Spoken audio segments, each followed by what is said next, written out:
Welcome to Headlight Revolution, where we go over some of the latest and greatest lighting technology. In this video, we're going to show you how to install a brand new set of 4Bangers on some A-pillar brackets from Morimoto, and then we're going to show you how to install this LED pod in the fog light. So let's get started. Follow me. I'm going to give you a couple of tips and tricks on how to install these products, and then we're going to show you how much better they are compared to stock.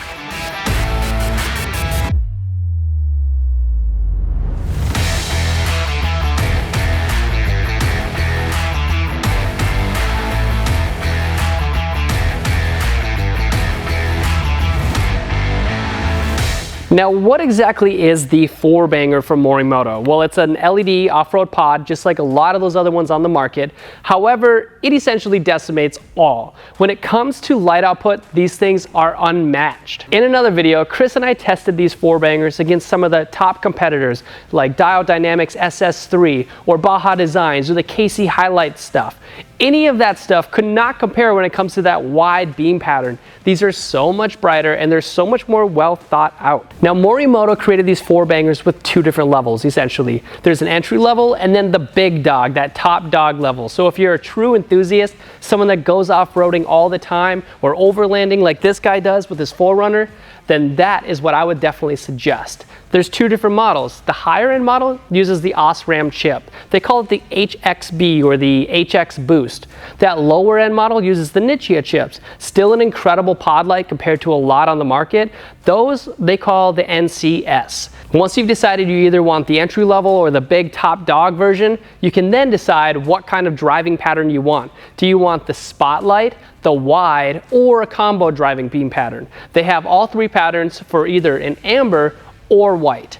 Now look, a lot of people, when I say a lot of people, over 85% of people buy wide driving beam patterns because they generally want to use these as like a fog or to see in the ditches when they mount them on their A-pillar lights. Let me show you on the wall what these driving beam patterns look like. We back this truck 25 feet from the wall and we put them on the A-pillar brackets. As you can see here, this is the wide beam pattern, that extremely wide, properly colored light. As you can see in the middle of this beam pattern, horizontally going down, it does get a little bit darker. That is done on purpose. Morimoto knew that a lot of you guys were going to be putting this in your fog lights, and they are also very good at engineering a properly placed beam pattern. That beam pattern is dimmer on the bottom for a reason. It's so you don't blind yourself when you're on the road. Now, whether you have the HX Boost or the NCS pod light, you are going to get the same driving beam pattern. That HX Boost or that OSRAM chip is just going to be brighter. Now let me show you the combo beam pattern.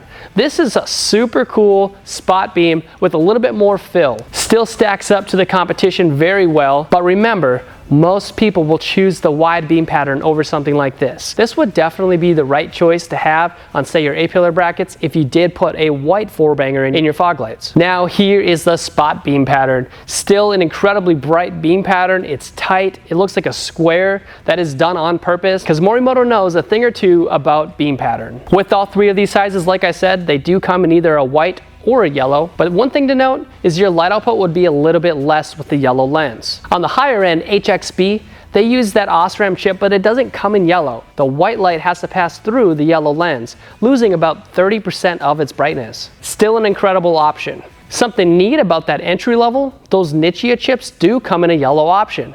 Having a yellow light pass through a yellow lens, it doesn't lose as much. So the light output is much more closely matched to that of the white counterpart. Now, how does Morimoto give such a good beam pattern to these pod lights? Well, they use a lens like this, and it's called TIR, or Total Internal Reflector. That lens right there is what all of the new latest and greatest pod lights are using, and it's definitely a way to get you that refined light output. All right, enough talk. We're gonna go ahead and install these 4Bangers on this 4Runner right behind me. We'll start with the A-pillar bracket. What we're going to put on there is that combo driving beam pattern. We're going to use the high-end 4Banger for that. Then we're going to move to the fog light here. We're going to show you a Morimoto assembly that doesn't look like this pod light is just cheese grated into that fog light. That we're going to use the wide driving beam pattern in amber. The reason we're doing the amber is because of personal preference, and they've got the Morimoto XB headlights right there with the amber DRL. That is wicked, and it's going to look so good when you have this amber fog light just below it.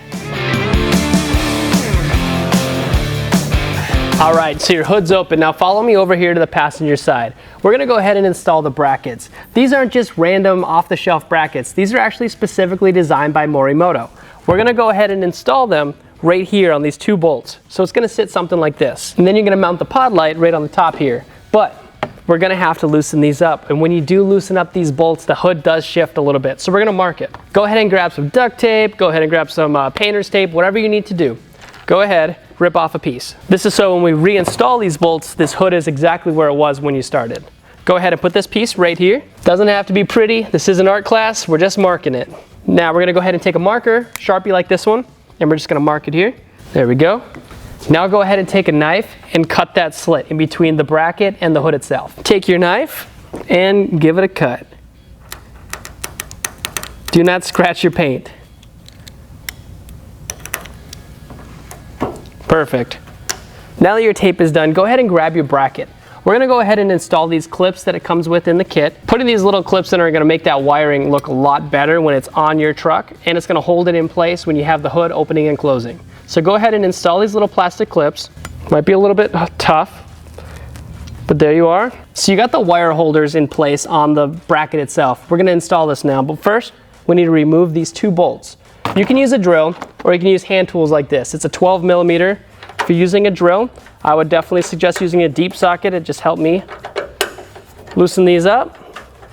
And when you take out the last bolt, just be cautious in case the hood does shift a little bit. The last thing you want to do is have this fall on the windshield or something. Just do one side at a time. All right, now we're going to go ahead and mount the bracket, put it in place, and reinstall those bolts. Hand tighten the first one, grab the second one, hand tighten that one as well. Now there is slots in this metal bracket, so if you wanted to move it closer to the windshield or further apart, you could. I've got it where I want it, so I'm gonna go ahead and tighten those bolts. Make sure the hood is aligned and in place, just like that tape and that marker shows. I'll admit on this truck it wasn't the most necessary for that tape in this case, but it's better safe than sorry. I'm gonna go ahead and do the same thing on the other side, and then we can mount the pods. All right, now you got your second bracket mounted, lower your hood, and we're gonna go ahead and install the 4Banger. Go ahead, put the 4Banger in this U-bracket, tighten up these bolts. Don't tighten them all the way because we're gonna adjust it later once we're taking it outside. So now, once the U-bracket is on, you can put it on your other A-pillar bracket. You don't need to go crazy tight with any of this. We're gonna adjust it later. All right, put the washer on the underside as well as that locking nut as well. Hand tighten it. Now you're really starting to see this LED pod take shape on the 4Runner. Go ahead and route that wiring in those plastic pieces, and it should come out somewhere around the hood. We're gonna open the hood. Now don't over tighten this bolt. We're gonna adjust it later. We're gonna go do the other side real quick, mount the 4Banger, and we'll come back here. So your 4Banger is now installed. We're gonna get to do the fun part, some wiring. We're gonna connect light 1 and light 2 to the 4Bangers on each A-pillar. Then we're gonna mount the relay upright. We're gonna also connect the positive and negative wires to the battery right on the front end of this 4Runner. Then we're gonna pass a wire through the firewall and connect a switch. So let's get started by popping the hood and connecting to the 4Banger wires on each side. On the harness itself, there's gonna be 2 Deutsch connectors like these. They're gonna say light 1 and light 2. Grab the longer wire and run it to the passenger side. So we're gonna go ahead and find the longer wire, which in this case it's light 1, and I'm gonna plug it in to that 4Banger Deutsch connector. When installing, these are waterproof. Make sure they click. That way you know it's seated properly. So light 1 is connected. We're not gonna worry about the clips too much. We're gonna do that at the end when we tidy up all the wiring. But I am gonna run this right down here to the side, under this plastic cowl. Now we're gonna run it along here. We're not gonna zip tie it yet. Like I said, we'll do that in a bit. We're gonna run this to the other side, and we're gonna connect that second Deutsch connector to the second 4Banger. Now we're on the passenger side. Let's plug in this connector real quick. Make sure you hear the click. There you are. And then we can actually route it right here, just like the other side. Now let's go ahead and mount that relay. Remember, it's gotta be upright, not down. That's the last thing you want. Let's mount it upright. You can use zip ties, or you can find a bolt, anything like this that'll fit in one of these holes on the side in the engine bay. Let's go ahead and mount this real quick. Be sure to tighten down this bolt. And now we got the fun part. So your relay is now mounted. You only have 3 wires left. You have the switch right here and a positive and negative battery terminal. We are going to connect this when we're all done with the switch. So let's go ahead and get the switch through the firewall in here. Now, luckily, Morimoto has thought ahead and put this connector in here. So we're gonna go ahead and remove this switch so we can run this through the other side. There you go. This is a waterproof connector. So let's set this aside. We're gonna put it in the cab, and then we'll come back in there in just a bit. I gotta admit, running this through the firewall is a little bit difficult. you have to run it through here. There's a little grommet right by the brake booster. That's the best way to put it. So you are going to need to use a step bit to drill out that hole a little bit further.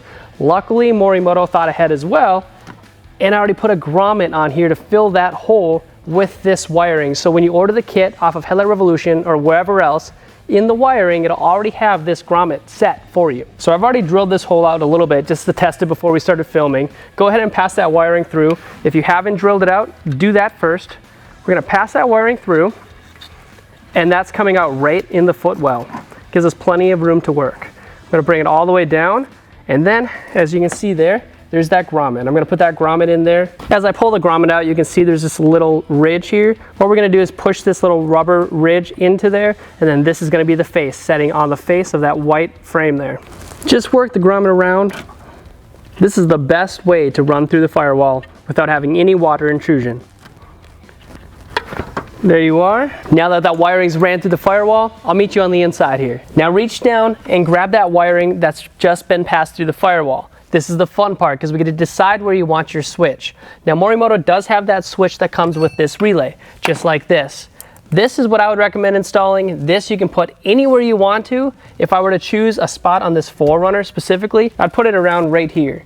Don't mind these random hodgepodge switches. This is the last thing you want to do is make a switch just like this. So he's definitely changing this out. He's going to actually be putting in a S-Pod system, which is a really cool switch system, and I'd suggest doing that at one point in time. If all you're doing are these pod lights, just one switch is plenty. A good spot to put this switch is right here.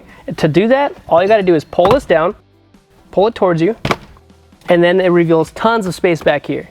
Then you're gonna go ahead and drill right here. We're gonna use a step bit. Taking a step bit just like this, you're gonna drill it to 3/4 of an inch. 3/4 of an inch is gonna be plenty. Don't go any bigger because that switch won't actually fit. It'll just fall right through the plastic. Drill that in and then unplug that switch. Put the switch in from the front, and then you can plug that switch from the back side in. Then you can connect that waterproof connection.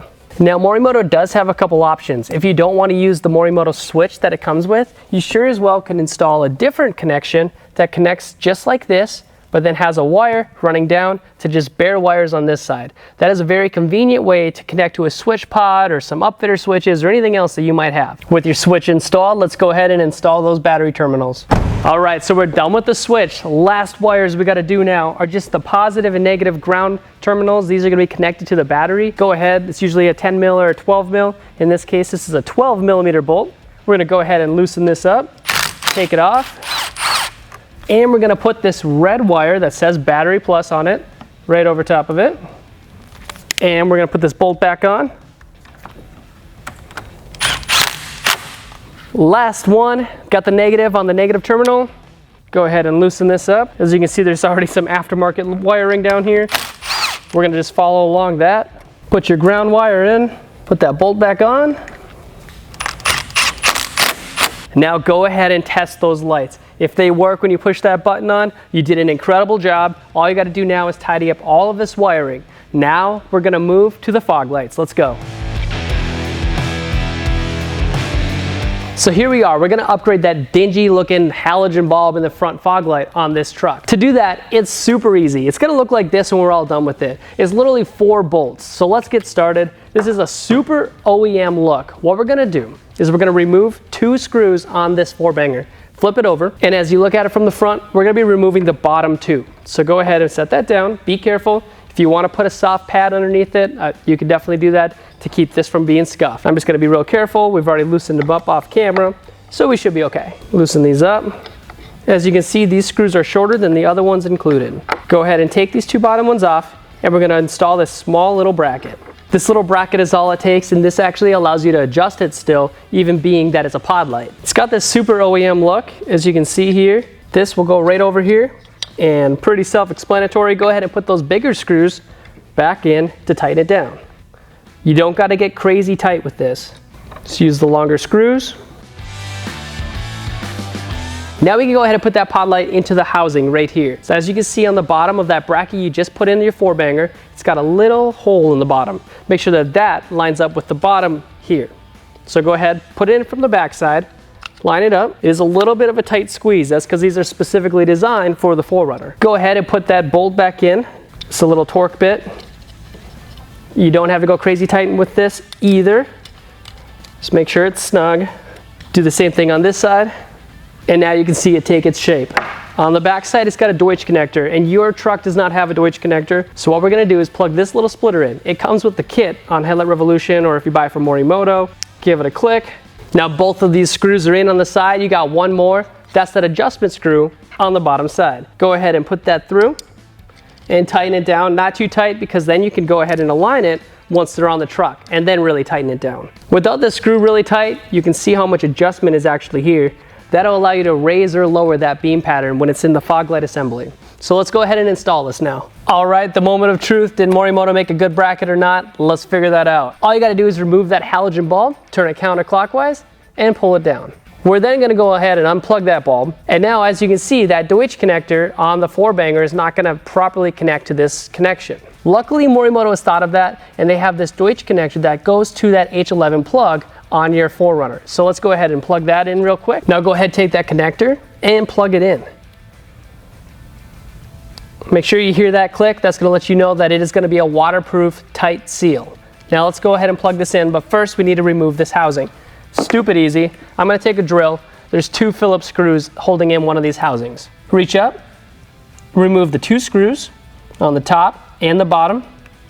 It's the opposite for the other side. Now you can remove that entire housing. Grab your Morimoto pod, put it up the same way you took the other one out, put those 2 screws back in, plug it in, tidy up your wiring, and you are good to go. That is literally all it takes. Real quick, the passenger side is a little bit different. To get this housing out, we're gonna have to move this black piece forward a little bit, and to do that, we have to remove some tabs on the back side. You can reach up, there's one here, one about here, and one about here. So I'm gonna start at the bottom one, just gonna push this tab. I know it's really hard to see, and you can see it come out. I'm gonna move up, find the tab, and remove this one as well. Okay, there's the other one. And one more tab up here. We can just move it out a little bit, out of the way. With this black plastic piece removed a little bit, you can see a tab here on this side and a tab on this side. This is what's holding in the bucket on the other side. Go ahead and squeeze those tabs, and you can go ahead and remove that bucket. And there's the other. All right, you got these tabs removed. Now go ahead and take this bucket out. As you can see here, here's the tabs. These are the ones you're just pushing these outward, pushing them outward and pulling this out. Once this is removed, doing the housing is the exact same thing on the other side. Take out those 2 screws, remove the housing, make sure you unplug that halogen bulb. Then you're gonna go ahead and redo this Deutsch connector. So make sure you plug in this waterproof connector, plug this into your OEM wiring, and you're good to go. And just like that, you've installed some incredible looking off-road lights. Now you got so many other options when it comes to these 4Runners. We've got videos on grill lights, we've got videos on light bars. If you want anything, go to headlightrevolution.com, type in your year, make, and model, and we'll show you exactly what we have for these 4Runners.